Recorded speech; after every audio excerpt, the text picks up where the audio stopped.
Hello and welcome back to my channel. I'm not using my mic today because, to be completely honest, I completely forgot. But all the rest of the videos after this will be using my mic. So I apologize for if the audio sounds bad. This is my first non-assignment video that I'm doing, and my first video like this that I'm doing at all. So hopefully we'll use this video to knock out all the kinks. So anyway, today I am doing a review of this beauty right here, Beauty and the Beast, specifically ABC's 30-year anniversary for the original Disney movie. If you follow me on social media, specifically TikTok, then you will know that I already said this, but I'm going to say it again. Do you remember that Little Mermaid animated live action amalgamation abomination that came out like a year or so ago? Yeah, this is not that. Okay, this is beautiful. All right, pretend that doesn't exist and don't use that to set a standard for what this movie is, because this performance was spectacular. Okay, so let's take that Little Mermaid, let's put it in a bucket, put it in the trash, pretend it doesn't exist, don't use that as the standard. Beauty and the Beast has set a new standard. And that new standard is excellence, as it should be for all things Disney and Broadway. To start off, we have the opening musical number, which was absolutely fantastic, with the opening narration for everything that happened to the prince and how he became the Beast, and all of that stuff it was just so nice. Now, in order to not repeat myself, I'm going to just go ahead and say this. Every single dance number in this performance was beautiful, was amazing, was well done, was honestly absolutely perfect for the song or music that is being done to. Every single dance piece in this play, every piece of choreography was gorgeous. Okay? In my angry reacts voice, gorgeous! Okay? So we're not going to touch on the dancing anymore because we're done. We threw that out there. There's nothing else to say. There's nothing left to say about the dance numbers. There's nothing left to say about the choreography. Perfect. Perfection. Moving on.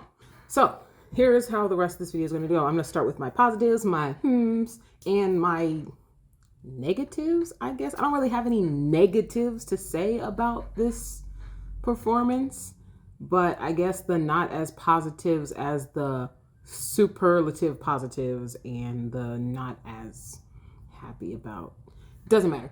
So, starting with the positives. Her killed the show, absolutely stole the show, was an amazingly beautiful Belle, as she should have been, for she is Belle, the main character. She brought such a brilliant and beautiful voice, and her rendition of every song was superb.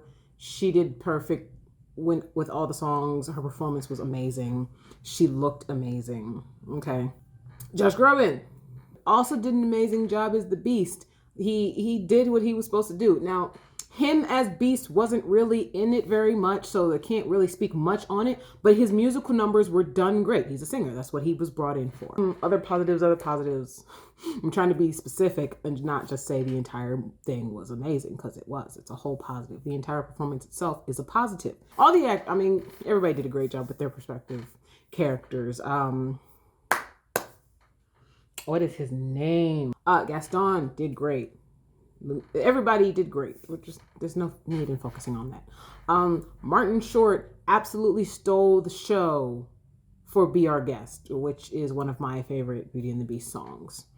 He stole it. He was the best part of that entire performance. It was Martin Short, hands down. Transitions were not seamless, obviously, because it's never going to be seamless going from animation to live action, especially an onstage performance, but it was very well done. Like, there wasn't a better way to have done it. The way, especially watching it from home, because there were people watching it live, so the experience is going to be different for them than us. But especially watching it from home, the way the camera pans in and out and over, all the transitions were very well done. They were very well put together. It was very well cut.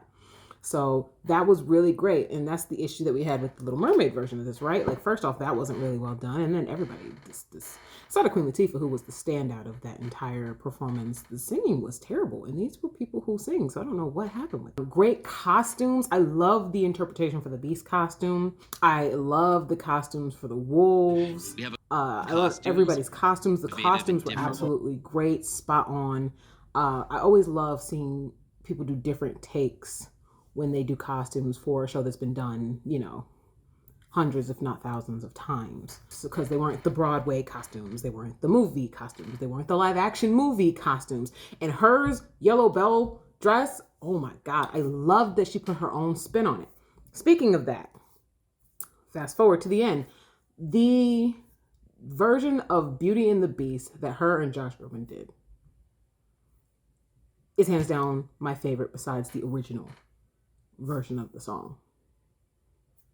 And I have watched tons of different versions of Beauty and the Beast. The guitar solo definitely put it up there. I think there maybe is one version besides the original version of Beauty and the Beast that I would probably like better than their version, if not for hers amazing, outstanding guitar solo. That was the best thing I've ever seen. Okay, probably not the best thing I've ever seen because I've seen a lot of things, but I was completely ecstatic to see her get to do that. So now we can move on to the not as positives. I would have liked to see more of the Beast costume. I would have liked to see more of him be the Beast, but I understand that the outfit was probably heavy because it was huge. He's a tall guy and it dwarfed him, so it was probably heavy. It was probably hot. It probably would have been very difficult to do his solo scene with that on. Speaking of, I forgot to add that in my positives. Yeah, I love the addition of the original song Evermore from the live action Beauty and the Beast movie. I love that they put that in there and let Josh Groban get a little more, because otherwise he really wouldn't have had much to sing. And that would have honestly been upsetting. It would have sucked for him not to have more to sing. They probably could have also added some original Broadway numbers on there, but that's okay. I loved it anyway. But back to the not liked as much. I wish we could have seen more Beast. I wish we could have seen more of the costume. Don't hate me. I'm a huge fan. I am a huge fan, so please don't get mad at me. I was not blown away by Shania Twain's performance in the least bit. It was good. It was good. Both her performance in Be Our Guest was good, and her Beauty and the Beast rendition was good. I was not blown away by it. She had such a great entrance in Be Our Guest because she's Shania Twain. You would expect as much. And I was so excited when she was popping up, because as soon as they started doing the stuff for her to come in, I was like, oh, Shania Twain finna come on. And her Mrs. Potts performance in Be Our Guest, this is why I say that Martin Short was the standout performance of that song, because I feel like I wasn't blown away by how she did it. It was still good, but I was kind of let down by the song because it started off rocky as Martin Short was getting kind of into it. And then by halfway through the song, he was getting into it and he was the best thing about it. And then, of course, Shania Twain's entrance into it. And it was just like, that was good, but I feel like it could have been better. But, that's just my personal opinion. It is what it is. Her rendition of Beauty and the Beast, I feel like it could have been better. I enjoyed it. It was nice. I don't think it was memorable. And that's a shame because I'm a real huge fan. Don't be mad at me about that opinion. I swear, I'm a huge Shania Twain fan. Other things I didn't like. I wish, even though I know we got to see them in their outfits at the end when they sang their rendition of Beauty and the Beast, I really would have loved to see her and Josh Groban in the scene doing the dance or interacting in some way, even if it was still in front of the big screen while we watched the animated version of it. I wanted to see more of them. I wanted to see more of them on stage because they were doing such a great job. Another, not all the actual acting, when there was some, was great. A couple of these people were hired for their voice, for their singing voice. And I'm glad for that, because otherwise the songs wouldn't have been as amazing as they were. But the few parts where they just had lines, some of the delivery, not all of the delivery, but some of the delivery was kind of, not great. But it's very much overshadowed by most of what was given to us was the musical numbers. So that little bit in between wasn't really a big deal. And then the actors who got to actually do like acting and lines for a little bit Like they delivered Broadway level performances. So there's nothing to be mad at there. So like I can't even say, that's why I'm not saying any of this stuff is negatives. It's just like little opinions that I have where I'm trying to be nitpicky and not be like, because nothing's perfect, and this was about as close as you were going to get to perfect, but there's always still something. I don't think these things make or break the performance, as it was amazing. I said I was going to break my stuff down in 3 categories, and it ended up being 2 because I put everything that I kind of wanted to nitpick at in one category together. So that's both the categories. So that's the end of the review for Beauty and the Beast 30th anniversary performance on ABC. Do you agree with some of the points I made? Do you disagree with other points I made? Keep it civil. If you want to bring up whatever you may agree or disagree with, I am excited to hear other people's opinions. I'm just excited for other people to be excited for this.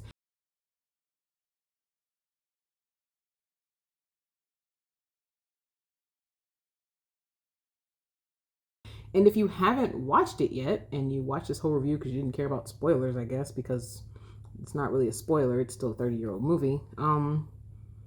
If you haven't watched it and you're a huge fan of Beauty and the Beast, Disney, Broadway, or all 3, you should definitely watch it. Did you see it? Did you like it? What did you think of it? I love to hear your opinions, and that's all I have to say for today. So if you enjoy this, this is not something I'll be doing a whole lot. When the new Wicked movie finally drops, I will definitely be dropping a review for that because it's going to be a must. It's going to be a must. It's not going to be something super often, but it will happen on occasion. But if you like it, drop a like, subscribe. More content is coming. We're on a shift right now on the channel. But a lot of the stuff that's already been seen will be continuing to go, while as far as adding new things like this, Broadway news and stuff, I'm a huge theater nerd, so I said, hey, why not? I'm gonna start doing that. So if you enjoy the content, hit the subscribe button, drop a like for me, let me know what you thought of it. If you didn't see it, let me know if you're going to see it, and you enjoy the rest of your day, I guess. Okay, bye.